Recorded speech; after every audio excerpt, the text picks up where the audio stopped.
एक शख्स गाड़ी से उतरा और बड़ी तेजी से एयरपोर्ट में घुसा। जहाज उड़ने के लिए तैयार था। उसे किसी कॉन्फ्रेंस में पहुंचना था जो खास उसी के लिए आयोजित की जा रही थी। वो अपनी सीट पर बैठा और जहाज उड़ गया। अभी जहाज कुछ दूर ही उड़ा था कि कैप्टन ने ऐलान किया, तूफानी बारिश और बिजली की वजह से जहाज का रेडियो सिस्टम ठीक से काम नहीं कर रहा, इसलिए हम करीबी एयरपोर्ट पर उतरने के लिए मजबूर हैं। जहाज लैंड होते ही अब वो शख्स बाहर निकला और कैप्टन से शिकायत करने लगा कि उसका एक एक मिनट कीमती है और होने वाली कॉन्फ्रेंस में उसका पहुंचना बहुत जरूरी है। पास खड़े दूसरे मुसाफिर ने उसे पहचान लिया और बोला, डॉक्टर पटनायक, आप जहां पहुंचना चाहते हैं टैक्सी द्वारा यहां से केवल 3 घंटों में पहुंच सकते हैं। डॉक्टर ने उस शख्स का शुक्रिया अदा किया और टैक्सी लेकर निकल पड़ा।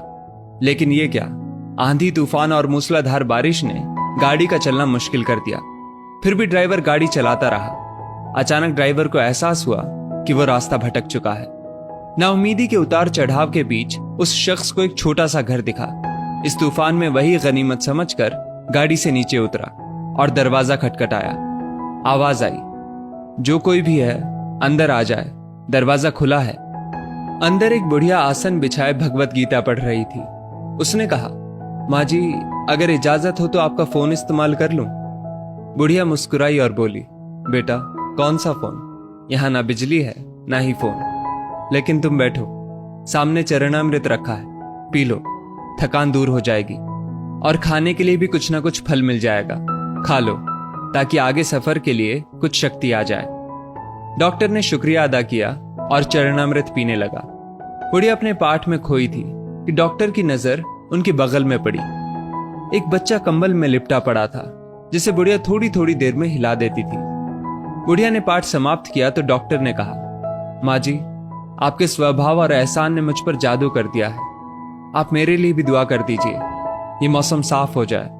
मुझे उम्मीद है आपकी दुआएं जरूर कबूल होती होंगी। बुढ़िया बोली, नहीं बेटा, ऐसी कोई बात नहीं। तुम मेरे अतिथि हो और अतिथि की सेवा ईश्वर का आदेश है। मैंने तुम्हारे लिए भी दुआ की है। परमात्मा का शुक्र है, उसने मेरी हर दुआ सुनी है।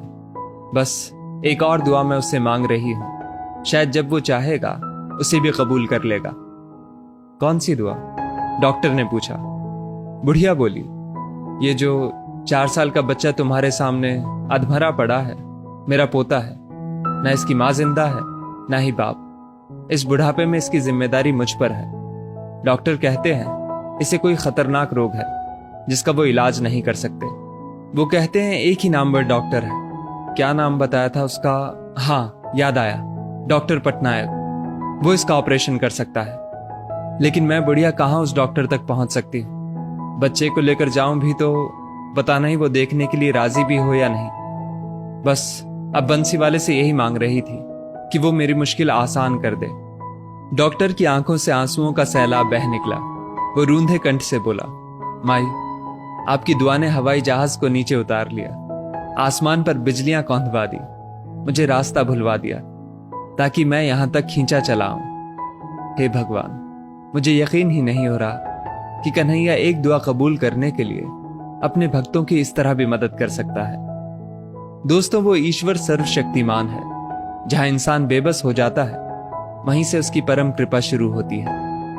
यदि इस वीडियो ने आपका दिल छू लिया हो तो इसे लाइक शेयर अवश्य